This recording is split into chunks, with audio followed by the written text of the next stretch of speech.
കൊലക്കേസുകളുടെ ഒരു പരമ്പരയാണ് നമ്മളിപ്പോൾ കണ്ടുകൊണ്ടിരിക്കുന്നത്. പണ്ടൊക്കെ ഈ പരമ്പര എന്ന് പറയുന്നത് യഥാർത്ഥത്തിൽ ഒരു മേർഡർ, അതിൻ്റെ പരമ്പര നമ്മൾ കാണാറുണ്ട്.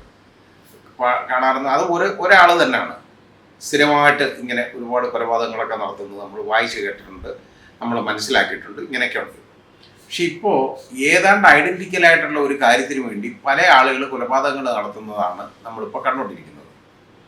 ഇപ്പോൾ പ്രണയക്കൊല എന്നുള്ള പേരിൽ ഒരു കൊലപാതകമുണ്ട് ഇപ്പോൾ. അത് യഥാർത്ഥത്തിൽ പ്രണയമുള്ളിടത്ത് കൊലപാതകമൊന്നും വരത്തില്ല, പ്രണയമുള്ളിടത്ത് പക വരത്തില്ല. അതുകൊണ്ട് പ്രണയപ്പക എന്ന് പറയുന്നതിൽ അർത്ഥമുള്ളതല്ല. ഇപ്പം നമ്മൾ പക്ഷേ കാണുന്നുണ്ട്, പ്രണയപ്പക എന്ന് പറയുന്നത് കാണുന്നുണ്ട്. ഒരു വിവാഹം ആലോചിച്ച് ശരിയായി, അല്ലെങ്കിൽ ആദ്യമേ പോയി പ്രേമിക്കുന്നു തമ്മിൽ, എന്നിട്ട് വീട്ടുകാരുടെ സമ്മതത്തോടെ വിവാഹം ഉറപ്പിക്കുന്നു. ആ വിവാഹത്തിൽ നിന്ന് ആരെങ്കിലും ഒരാൾക്ക് മാറാനുള്ള അവകാശമില്ലേ? എപ്പോൾ വേണമെങ്കിലും കല്യാണം കഴിക്കുന്നവരെ മാറാമല്ലോ. പെൺകുട്ടി പിന്മാറുന്നു. അപ്പോൾ അതിന് നേരെ പോയി പെൺകുട്ടിയുടെ വീട്ടിലോട്ട് ചെന്നിട്ട് അതിൻ്റെ സഹോദരനെ വീട്ടിൽ കൊല്ലുന്നു. ഇത് ഒന്ന് പുതിയ കൊല്ലുന്നു. അതിൻ്റെ മാതാപിതാക്കളെ അവരെ ആക്രമിക്കുന്നു. അവൻ്റെ പിതാവിനും പരിക്കേൽക്കുന്നു. ഇത് ഇങ്ങനെയുള്ള സംഭവം.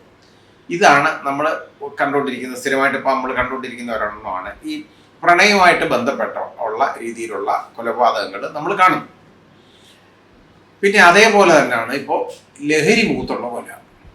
കാരണം ഈ സിന്തറ്റിക് ലഹരി, രാസലഹരി ഉപയോഗിച്ച് കഴിഞ്ഞിട്ട് ഹാലൂസിനേഷൻ നടക്കുന്നവന്മാരുണ്ട്. അവൻ കാണുന്നതെല്ലാം അവൻ ഹാലൂസിനേറ്റ് ചെയ്യപ്പെടുകയാണ്. അവരെ ആക്രമിക്കാൻ വന്നെന്നോ അല്ലെങ്കിൽ അവർ വലിയ കുഴപ്പം കാണിച്ചെന്നോ ഒക്കെ ഉള്ളൊരു തോന്നലാണ്. അതിൻ്റെ ഏതാണ്ട് ഒരു അടയാളമാണ് ഇന്നലെ നമ്മൾ കണ്ട ഈ യാസിർ എന്ന് പറയുന്നവൻ ചെയ്ത 26 വയസ്സുകാരനാണ്. അവൻ്റെ ഭാര്യ ഷിബിലി എന്ന് പറയുന്ന ഒരു പെൺകുട്ടിയെ കുത്തിക്കൊന്നു, ദാരുണമായിട്ട് കുത്തിക്കൊന്നു. ഇവർ പ്രേമിച്ച് കല്യാണം കഴിച്ചതാണ്. ഇതും പ്രേമമായിരുന്നു, ഒന്നിച്ചായിരുന്നു താമസം. അവർ കല്യാണവും കഴിഞ്ഞിട്ട് അടിവാരത്ത് ഒരു വാടക വീട്ടിൽ താമസിച്ചുകൊണ്ടിരുന്നതാണ്. ഇവൻ്റെ ശല്യം സഹിക്കാൻ വയ്യാതെ, ഇവൻ്റെ ഉപദ്രവം സഹിക്കാൻ വയ്യാതെ, ഇവൻ ലഹരിക്കടിമയാണ്, കാരണം അവന് ബോധമില്ല. അവൻ്റെ കൂടെ താമസിക്കാൻ വയ്യാതെ ഈ പെൺകുട്ടി കുഞ്ഞിനെയും കൊണ്ട് നേരെ വന്ന് അതിൻ്റെ സ്വന്തം വീട്ടിലേക്ക് പുതുപ്പാടിയിൽ കോഴിക്കോട് വന്നു. മാതാപിതാക്കളോടൊപ്പം താമസമായി. അവിടെ അവസാനം അവിടുന്ന് വിളിച്ച് പറഞ്ഞു, ഈ അടിവാരത്തുള്ള വീട്ടിൽ നിന്ന് ഇതിൻ്റെ വസ്ത്രങ്ങളൊക്കെ, ഇതിൻ്റെ സാധനങ്ങളൊക്കെ ഇങ്ങനെ തിരിച്ചു കൊണ്ടു കൊടുക്കണമെന്ന് പറഞ്ഞു. ഇതിൻ്റെ വാപ്പായിരിക്കും വിളിച്ച് പറഞ്ഞത്. ഏതായാലും അത് കേട്ടതും അത് കേൾക്കാത്തതും മതി, ഇവൻ അതിൻ്റെ വസ്ത്രങ്ങൾ മൊത്തവും അവിടെ വലിച്ചു വാരിയിട്ട് കത്തിച്ചിട്ട് അതിൻ്റെ വീഡിയോ എടുത്തിട്ട് അത് മുഴുവൻ അവൻ ഫേസ്ബുക്കിലും അവന് എവിടെയൊക്കെ കൂടൊക്കെ പരസ്യം ചെയ്യാം അതിലൂടെ എല്ലാം അവൻ ചെയ്തു. ഇതാണ് അവൻ ചെയ്ത പണി. എന്നിട്ട് തിരിച്ചു വരാൻ പറഞ്ഞു ഭാര്യ. കാരണം ഇവനെടുത്തിട്ട് പന്ത് കെട്ടുന്നതുകൊണ്ട് എടുത്തിട്ട് അടിക്കണമല്ലോ, അവന് അടിക്കാൻ ആളില്ല. അപ്പോൾ അടി കൊള്ളാൻ ആരെങ്കിലും വേണമല്ലോ. അപ്പോൾ ഈ ഭാര്യ എന്ന് പറയുന്ന വസ്തു ഇതിനുള്ളതാണ് എന്നുള്ള ഒരു കാഴ്ചപ്പാടാണല്ലോ ഈ ലഹരി മൂത്തവന്. അവന് നേരെ ഇതിനെ വിളിച്ചു, വന്നില്ലെങ്കിൽ കൊന്നുകളയുന്നു പറഞ്ഞു. ഇത് പോയില്ല, ഭയന്നാ പോവാത്ത, ജീവന് ഭയന്നാ പോവാത്ത, ആരെ എത്ര ദിവസം ഒന്നും പറഞ്ഞ് അടിയുള്ളുന്നത്. അങ്ങനെ ഇവൻ നേരെ അവിടോട്ട് വന്നു. അവൻ്റെ കൊച്ചിന് പെരുന്നാളിന് വസ്ത്രം കൊണ്ടുവരുന്നെന്നും പറഞ്ഞുകൊണ്ടാണ് ഈ വരുന്നത്. നേരെ വന്ന് ഈ പെണ്ണിനെ അവിടെ ഇട്ടാൻ കുത്തിക്കൊന്നു. ഈ ഷിബിലിയെ 21 22 വയസ്സങ്ങാണ്ടേ ഉള്ളൂ. 23 വയസ്സുകാരിയാണ് അപ്പോൾ കുത്തിക്കൊന്നു. ആ 23 വയസ്സ്, അതാണ് അതിൻ്റെ പ്രായം. കുത്തിക്കൊന്നു കഴിഞ്ഞിട്ട് അപ്പം അതിൻ്റെ വാപ്പായെയും കുത്തി, ഉമ്മായെയും കുത്തി. അവർ ഗുരുതര പരിക്കുകളോടെ അവർ ആശുപത്രിയിലാണ്. ഈ പെൺകുട്ടി അവിടുന്ന് മരിച്ചു.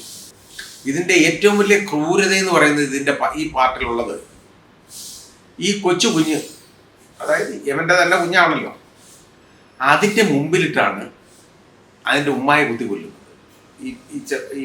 ഈ ഷിബിലിയെ കൊല്ലുന്നത്. അതുപോലെ തന്നെ അതിൻ്റെ മുമ്പിൽ വെച്ചാണ് അതിൻ്റെ ഉപ്പപ്പ, അതായത് അതിൻ്റെ അപ്പൂപ്പനെയും അമ്മൂമ്മയെ ആക്രമിക്കുന്നതും കുത്തുന്നതും. അപ്പോൾ ഈ കുഞ്ഞിൻ്റെ മനസ്സിൽ അത് എന്ത് ട്രാമ ക്രിയേറ്റ് ചെയ്യുമെന്ന് നമ്മൾ ആലോചിച്ച് നോക്കിയുള്ളൂ. അപ്പം ഇതുപോലെ ഉള്ള കാര്യങ്ങളാണ് നമ്മളിപ്പോൾ കണ്ടുകൊണ്ടിരിക്കുന്നതെല്ലാം. അപ്പോൾ ഇതിനെക്കുറിച്ച് ഇനി ഇപ്പോൾ അന്വേഷണമൊക്കെ നടത്തണം. അന്വേഷിച്ചൊക്കെ വന്നപ്പോൾ ഇപ്പം മനസ്സിലാക്കുന്ന ഒരു കാര്യം കൂടെ ഉണ്ട്. ഏതാണ്ട് ഒരു ഏതാണ്ട് 1-2 മാസം മുമ്പ് ഒരുത്തൻ താമരശ്ശേരിയിൽ അവൻ്റെ ഉമ്മയെ കഴുത്തറുത്ത് പോകുന്ന ഒരുത്തനുണ്ട്, ആഷിഖ് എന്ന് പറയുന്ന ഒരു മഹാൻ കേട്ടോ. അവനും രാസലഹരിക്ക് അടിമയാണ്. അവൻ്റെ ഉമ്മയെ നോക്കിയപ്പോൾ കഴുത്തറുത്തങ്ങ് പോന്നു. ചോദിച്ചു കഴിഞ്ഞാൽ അവൻ്റെ അടുത്ത് നമ്മൾ ചോദിച്ചു കഴിഞ്ഞാൽ ഈ ബോധമില്ലാത്തതുകൊണ്ട് അവൻ്റെ അടുത്ത് ചോദിച്ചാൽ അവൻ പറയുന്നത് എന്തുമായിരിക്കും എന്നറിയാമോ? അവൻ്റെ ഉമ്മ അല്ലാതെ പിന്നെ വേറെ ആരെങ്കിലും ഉമ്മയെ കയറി കൊല്ലാൻ പറ്റുമോ? അവന് അവൈലബിൾ ആയിട്ട് കിട്ടിയ എണ്ണത്തിന് അവൻ അങ്ങ് ചെയ്തു. ഇതുപോലെ ഇങ്ങനെയാണ് നമ്മുടെ നാട്ടിൽ നടക്കുന്ന കാര്യങ്ങളൊക്കെ. ഇപ്പോൾ വരുന്ന റിപ്പോർട്ടുകൾ എന്ന് പറയുന്നത് ഈ ആഷിഖും ഈ യാസറും ഇവര് ഏതാണ്ട് തമ്മിൽ പരസ്പരം, അതായത് അവർ കൂട്ടുകാരാണെന്നുള്ളതിനെ കുറിച്ചുള്ള ഒരു ചെറിയ സൂചന വെളി വന്നിട്ടുണ്ട്. അത് പോലീസ് അന്വേഷിച്ചുകൊണ്ടിരിക്കുകയാണ്. അപ്പോൾ യവന്മാരെ നോക്കിക്കഴിഞ്ഞാൽ രണ്ടുപേരെയും കൂടെ നമ്മളൊന്ന് താരതമ്യ പഠനം നടത്തി കഴിഞ്ഞാൽ രണ്ടുപേരും ചെറുപ്പക്കാരാണ്.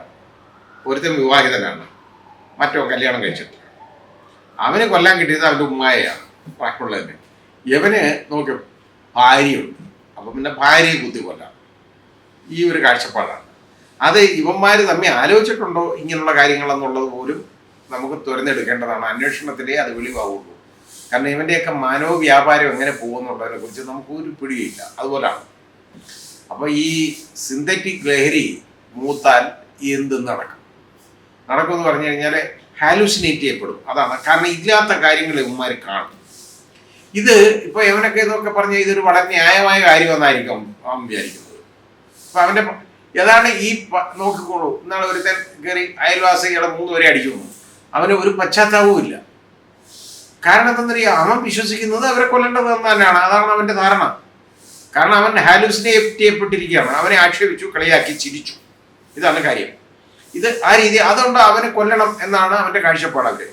അതുപോലെ ഈ ഉമ്മായ കഴുതർത്ത് കൊന്നവന് അവൻ്റെ അടുത്ത് ഞാൻ ഈ പറഞ്ഞ പോലെ ചോദിച്ചു കഴിഞ്ഞാൽ അവൻ പറയും അവൻ്റെ ഉമ്മയല്ല കൊല്ലാൻ പറ്റുള്ളൂ, വേറെ വല്ലവരും ഉമ്മയെ കയറി കൊല്ലാൻ പോകും, അതുകൊണ്ട് അത് കൊന്നു എന്നാണ്. അവനത് ഒരു പശ്ചാത്തലം റിപ്പൻറ്റൻസോ അവനില്ല. യവൻ ഈ യാസറിന് ഒന്നും കാണത്തില്ല. അവൻ്റെ കൂടെ അവൻ പ്രണയിച്ച് വിവാഹം കഴിച്ച് തെറ്റുപറ്റിപ്പോയതാണ് പെൺകുട്ടിക്ക്. അതാണ് പറ്റിയേ.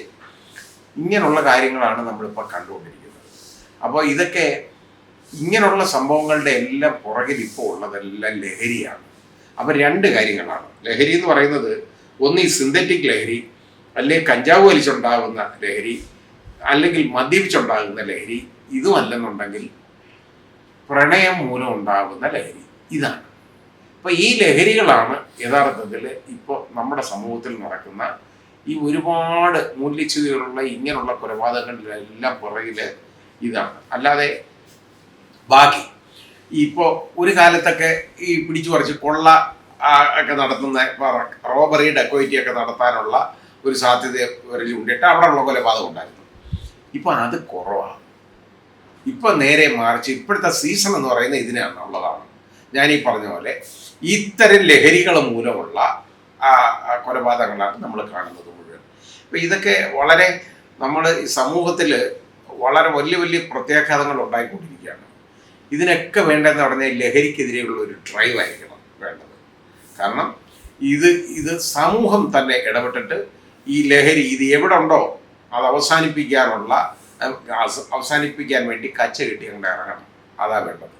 പിന്നെ പെൺകുട്ടികൾ ശ്രദ്ധിക്കാനുള്ളത്, നിങ്ങൾ പ്രണയിച്ചോളൂ, കുഴപ്പമൊന്നുമില്ല. അത് യഥാർത്ഥ പ്രണയമായിരിക്കണം. നിങ്ങളുടെ കൗണ്ടർ പാർട്ട്, അതായത് നിങ്ങളെ പ്രേമിക്കുന്നവനെന്ന് പറയുന്നവൻ നടിക്കുന്നത് അവൻ യഥാർത്ഥ പ്രണയമാണോ അതോ അവൻ വല്ല സിന്തറ്റിക് ലഹരിയുടെ അടിമയായിട്ടുള്ള പ്രണയമാണോ അവന് എന്നുള്ളത് ആലോചിക്കണം. ഇല്ലാതെ എടുത്തിയാടി വീട്ടുകാർ പറയുന്നതും കേൾക്കാതെ ഇറങ്ങി വല്ലവരുടെ കൂടെയും പോയി കഴിഞ്ഞാൽ നിങ്ങൾ വിവാഹമൊക്കെ കഴിയും, ചിലപ്പോൾ കുഞ്ഞുമൊക്കെ ഉണ്ടാവും. പക്ഷേ ഇവൻ്റെ തനി നിറം ആദ്യം ഇനി പുറത്തു വരും. ഈ പ്രേമിക്കുമ്പോൾ ഉണ്ടല്ലോ, യവന്മാർ പ്രണയിക്കുമ്പോൾ ഈ പെൺകുട്ടികളെ വശത്താക്കാൻ വേണ്ടി അവൻ ഏറ്റവും നല്ല ക്വാളിറ്റിയെ അവൻ കാണിക്കത്തുള്ളൂ. അവൻ മദ്യപിക്കുന്ന അത് വല്ലപ്പോഴും ഒക്കെ ഒന്ന് മദ്യപിക്കും, അതിനെന്താ കുഴപ്പമെന്നുള്ള രീതിയിൽ അത് ചിലപ്പോൾ ജസ്റ്റിഫൈ ചെയ്യും. ഇല്ലെങ്കിൽ അവൻ മദ്യം കണ്ടിട്ടേ ഇല്ലെന്നുള്ള രീതിയിൽ അവൻ നടക്കും. ഇതെല്ലാം അവൻ അതുപോലെ ലഹരി അതൊന്നും അവൻ ഈ പെൺകുട്ടി കാണാൻ ഉപയോഗിക്കത്തില്ല, ഇവരറിവും കിട്ടത്തില്ല. പക്ഷേ പ്രണയം അങ്ങ് മൂത്ത് അവസാനം വിവാഹം കഴിയുമ്പോഴായിരിക്കും ഇവൻ അടിച്ച് 4 കാലേ കയറി വരുന്നത്. ഇതായിരിക്കും സംഭവം. അല്ലെങ്കിൽ ഇതേപോലെ അവൻ ചുരുട്ടി വലിക്കുന്നത് അന്നേരമായിരിക്കും കാണുന്നത്. അതല്ലെങ്കിൽ ലഹരി MDMA ഒക്കെ ഉപയോഗിക്കുന്നത് ആ രീതിയിലായിരിക്കും കാണുന്നത്. അപ്പോൾ ഇത് ഒരുപാട് ശ്രദ്ധിക്കേണ്ടതാണ്. ഈ നമ്മുടെ മക്കൾക്ക് അപകടം പറ്റരുത്. പെൺകുട്ടികൾ പ്രത്യേകിച്ച് അവർ സൂക്ഷിക്കണം. കാരണം ഇപ്പം ഇത് പറയാൻ പോയി കഴിഞ്ഞാൽ കുറേ പേര് ഇറങ്ങി വരും, ഫെമിനിസം കൊണ്ട് ഇറങ്ങി വരും. അത് ആൺകുട്ടികളുടെ കാര്യം മാത്രം, പെൺകുട്ടികളുടെ കാര്യത്തിന് എന്താ കുഴപ്പമെന്ന് ചോദിക്കും. പെൺകുട്ടികളുടെ കാര്യത്തിനാണ് കുഴപ്പം എന്ന് പറഞ്ഞാൽ ഈ കഴുത്തൊക്കെ അറക്കപ്പെടുന്നതും ആസിഡ് ദേഹത്ത് ഒഴിക്കപ്പെടുന്നതും അതുപോലെ തന്നെ കത്തിക്കുത്തിനകത്ത് തീരുന്നതും ഒക്കെ ആരാണ് കൂടുതൽ ചിന്തിക്കണം. അതിന്റെ കാരണം എന്താണ്? അത് പെൺകുട്ടികൾ അവരെയല്ല ചവരെ ഇങ്ങനൊന്നും പറയാൻ പാടില്ലെന്നൊക്കെ പറയും. അതെല്ലാം കാര്യമൊക്കെ ശരിയാണ്. പക്ഷെ നമ്മുടെ സമൂഹത്തിൽ നടക്കുന്ന കാര്യങ്ങളാണ് ഞാൻ പറഞ്ഞത്. സൂക്ഷിക്കണം, ഒരുപാട് സൂക്ഷിക്കണം.